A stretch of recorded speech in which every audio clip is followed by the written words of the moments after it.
Ќе отвориме во Битие 1 глава. И ќе почнеме со редовно читање на Библијата. Се шегувам. Од почеток, значи Битие 1 глава, не баш од првиот стих, ќе почнеме од 25 стих.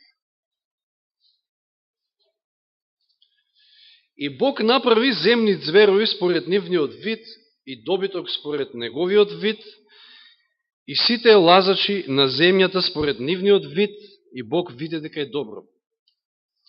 И Бог рече да направиме човек според нашиот лик, според нашата сличност и нека владеат над морските риби, над небесните птици, над добитокот, над сета земја, над сите лазачи што ползат по земјата.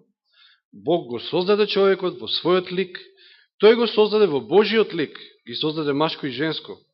И Бог ги благослови, им рече Бог, плодете си, множете си, наполнете ја земјата и подчинете ја. Владете над рибите во морето и над птиците во воздухот и над сите живи суштества што лазат по земјата. И Бог рече, еве ви ги давам сите треви што се осеменуваат по целата земја и секое плодоносно дрво што ги носи своето семе, што го носи своето семе во себе, нека ви биде за храна. А на сите зверови земји и на сите птици во воздухот и на сите лазачи што ползат по земјата, во кој е здивот на животот, нека им е за храна сето зелено билие. И бидна така, и Бог виде се што направи, и ете беше многу добро, и бидна вечер, па утро, шести ден. Што се Господ создал во шестиот ден? И како круна на своето создавање, нас, луѓето. И се беше многу добро. Гледаме, после секој ден на создавање, Господ виде и се беше добро на крајот во шестиот ден, дури го користи изразот многу добро. Се овде можеме да спомнеме многу работа, меѓутоа, дали забележуваме на крајот, тамо 30 стих, спомнува, Господ кажува што на човекот треба да му биде за јадење и што и на зверовите. Значи, сите биле вегетаријанци, буквално, на таа ново создадена земја. И зверовите, и лазачите, и вклучувајќи го и човекот, односно веган. И сето тоа беше многу добро. Темата не ми е здравствена, меѓутоа е интересно да се спомне и ова. Меѓутоа, тоа многу добро, луѓето денеска, дури денеска се освестуваат и сваќаат дека тоа е навистина многу добро за човекот, за оваа наша машина која што функционира токму на тоа гориво што Господ го создал, не на нешто друго. Тоа е многу добро. Се сеќавам на зборовите на мојот татко.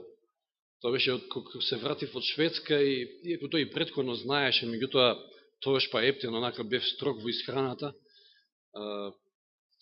И се сеќавам неговите зборови, па не јадеш месо, воопшто не јадеш месо, па ти ќе умреш. Еве, фала му на Бога, се уште сум жив. Значи, тоа беше многу добро. Господ така го создаде човекот. Меѓутоа не е тоа битното. Да видиме дали се беше многу добро. Ајде сега во втората глава, кај што имаме едно проширување на создавањето Божие, и читаме 8 и 9 стих. И Господ Бог насади градина на исток, значи откако веќе го создаде човекот, насади градина на исток, во Еден, и таму го смести човекот кој го обликува. Тогаш Господ Бог направи та од земјата изникна секое дрво, убаво за погледот и добро за храна, и дрвото на животот среде градината, и дрвото за познавање на доброто и злото. Дали се беше многу добро? Што има толку многу добро во дрвото на спознавање на доброто и злото? Значи, пазите, Господ се што создаде беше многу добро. Дури и самото дрво на спознавање на доброто и злото. Што беше толку добро во ова дрво? Пазите, ако не постоело тоа едно дрво, единствено кој што било забрането да се вкуси, тогаш ние не би биле создадени во Божи лик како прво. Значи, Господ, точно така, слободна волја. Ако не беше ово дрво, немаше да има слободна волја човек. Да избере што сака. И второ, знаете, ова беше тест. Да читаме подолу 15 стих. Господ Бог го зеде човекот и го постави во Едемската градина, за да ја обработува и да ја чува. 16. Господ Бог му заповеда на човекот, велејќи, јади слободно од секој дрво во градината, но да не јадеш од дрвото за познавање на доброто и злото. Во денот кога ќе јадеш од него, навистина ќе умреш. Сега имаме дрво на животот, кое што давало живот. Пазите, човекот зависел од плодовите на ова дрво. Мораме да го разбереме тоа. Значи, зависел од плодовите на тоа дрво за да го продолжи својот и онака неограничен живот, кажам тогаш. Но од друга страна го имаме дрвото на познавање на добро и злото, на кое што Господ заповедал да не се вкусува, затоа што кога ќе се вкуси, всушност се умира. Ова било тест за првиот брачен пар Адам и Ева. Што има лошо во тестот? Сите ние сме били ученици и знаеме дека зашто биле тестирањата? Па за да се покаже нашето знаење, за да добиеме на крајот и оценка, значи да се види докаде е нашиот напредок.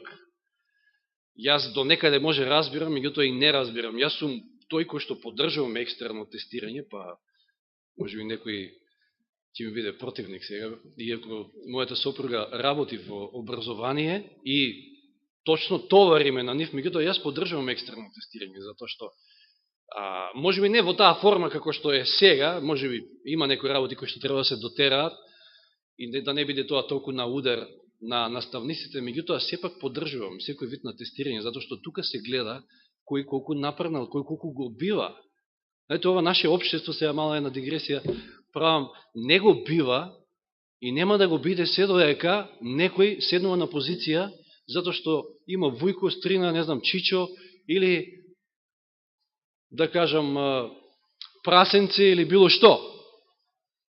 Не може да го биде. Значи, оној кој што е за дадена позиција и кој што го бива, тој треба да биде на таа позиција. Значи, тестот од таа страна е позитивен и добар. И Господ ставил тест, дори значи, во една совршена средина, како што била земјата, само што била создадена. Значи, тестот самиот по себе е добар. Дали забележавме во втората глава, која читавме 8 и 9 стих, каде било сместено дрвото на спознавање на доброто и злото? Во средината на градината. А каде било дрвото на животот? Во средината на градината. Интересно. Тие биле во непосредна близина. Ако може би тоа не го гледаме од 9 стих, значи ќе го прочитам.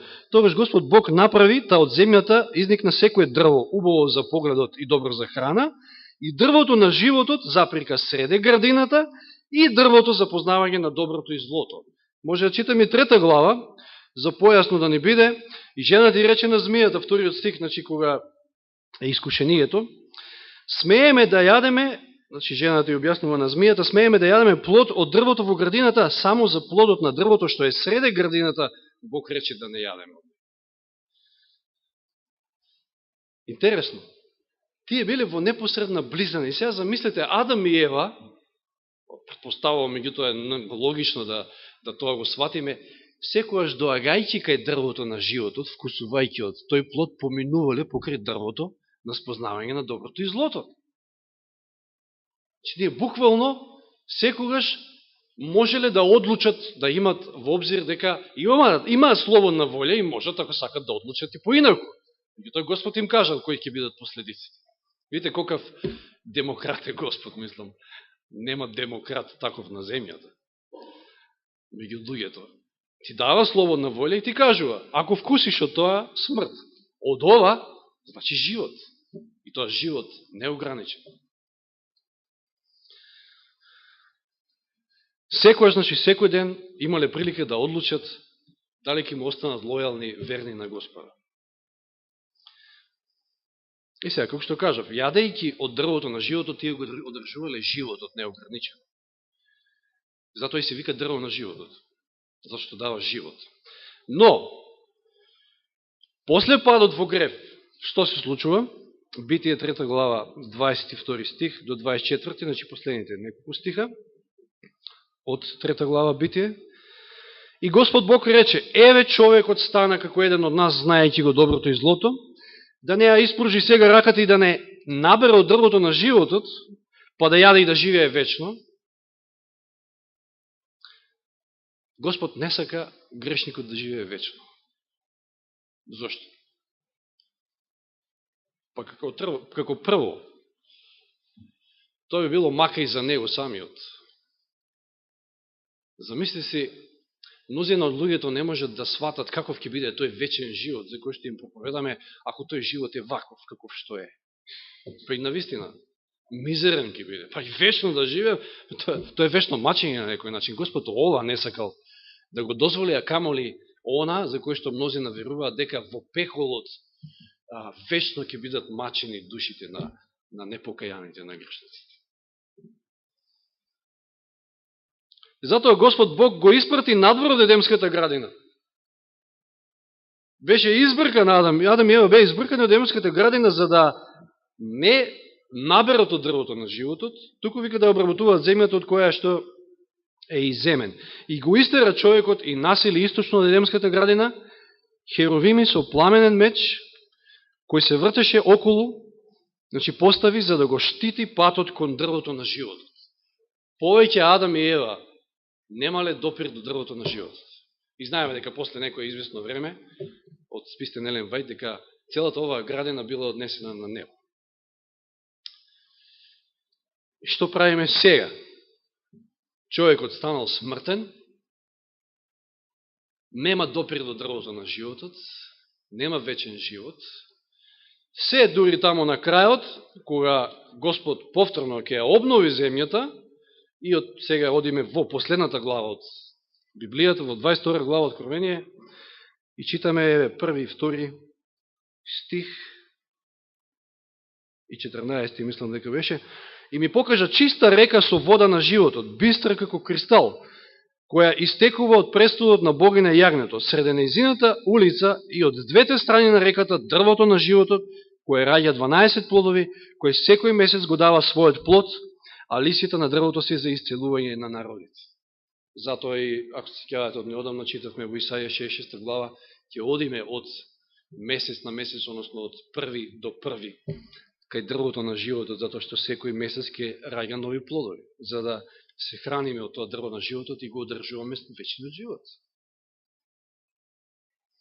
Но ова е на крајот, на обновената земја, еве 14 стих би го прочитале, блажени се оние кои што ги перат своите облеки, блажени се оние кои што ги држат Божите заповеди, овој превод е лош овде, за да имаат право на дрвото на животот и за да можат да влезат во градот на низ портите.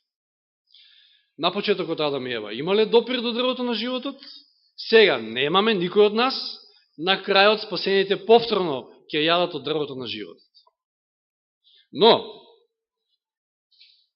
што вели Јован 17.3? Дали можеме да имаме вечен живот без да береме од плодовите? Јас се извинувам, јас не би сакал да давам збор, да бидам прекинуван, да се снима, тоа може после. Значи, Јован 17.3. Ова е вечен живот, да те познаат тебе, единствениот вистински Бог и Исуса Христа, кого си го испратил. Што кажува Јован? Што кажува Бог преку Јован? Дека можеме да имаме вечен живот, можеме или не можеме? Да? Да, можеме да имаме. Точно. Прво Јованово послание, 5 глава, 12 стих. Кој го има синот, има живот. Кој го нема Божиот син, нема живот. И ставно збор за вечниот живот, веднаш се гледа од претходниот стих, 11, кој што гласи, и ова е сведоштвото, Бог ни даде вечен живот и тој живот е во неговиот син. И потоа вели, кој го има синот, има живот, има вечен живот, кој го нема, нема вечен живот. Сестра Елен Вајт запишала во еден свој цитат, Христос беше дрво на животот за секој кој би скинал и би јадел. Но одиме по-конкретно. Христос е дрвото на животот. Јован 6 глава, ова позната глава, која што често пати ја цитираме стихови од неа за време на Света вечера. 6 глава, 51 стих. Јас сум живиот леп, што слезе од небото. Од неодамна која зборувавме за темата за маната, го спомнавме овој стих. Јас сум живиот леп што слезе од небото. Ако некој јаде од овој леп, ќе живее довека, а лебот што ќе го дадам јас е моето тело што ќе го предадам за животот на светот. Јас сум живиот леп. Ако јадете од овој леп, ќе живеете довека. А тој леп, тој жив леп, тоа е моето тело кој што ќе го предадам за животот на светот. И често пати, јас барем така имам навика, за време на Света вечера, кога се дели Светата вечера, во молитвата обавезно спомнувам: Господи, благослови и сите оние кои што ќе го вкусат овој леп или ова вино, да биде за нивно спасение и нивен вечен живот. Дрвото на животот. Христос, неговото тело, неговата крв. Дори 54-56 стих, 54 до 56, кој го јаде моето тело и ја пие мојата крв, има вечен живот. И јас ќе го воскреснам во последниот ден, зашто моето тело е вистинска храна и мојата крв вистинско питие. Кој јаде од моето тело и пие од мојата крв, останува во мене и јас во него. Да се јаде телото, односно претходно цитатот, преку откупувањето, остварено со Христовата крв, ние можеме и понатаму да јадеме од животот давните плодови на дрвото на живот. Преку неговата жртва. Затоа со право можеме да кажеме дека оној голготски крст е сушност дрвото на животот, односно жртвата што била дадена на него. Прифаќајќи неговата жртва, токму тоа значи да се јаде неговото тело, да се пие неговата крв, да се прими Христос како спасител, како наш спасител. Но одиме понатаму, уште е по-конкретно, 6 глава, исто Јован, 63 стих. Духот е оној кој што оживува, телото не помага ништо. Зборовите што ви ги реков се дух и живот. Овој стих, кој се спомнува телото, не се мисли на Христовото тело сега. Се мисли на телесата. Духот е оној кој што оживува, телото не помага ништо. Зборовите што ви ги кажав, што ви ги реков се дух и живот. Кој зборови? Зборовите што излегли од Христовата уста. Зборовите кои што ние ги имаме денеска и се излезени од Божијата уста. Тоа е Словото Божие. Ова, драги браќи и сестри, дрвото на животот. Библијата. Божиото Слово, во еден свој друг цитат, Елен Вајд вели: Божиото Слово за нас е дрво на животот.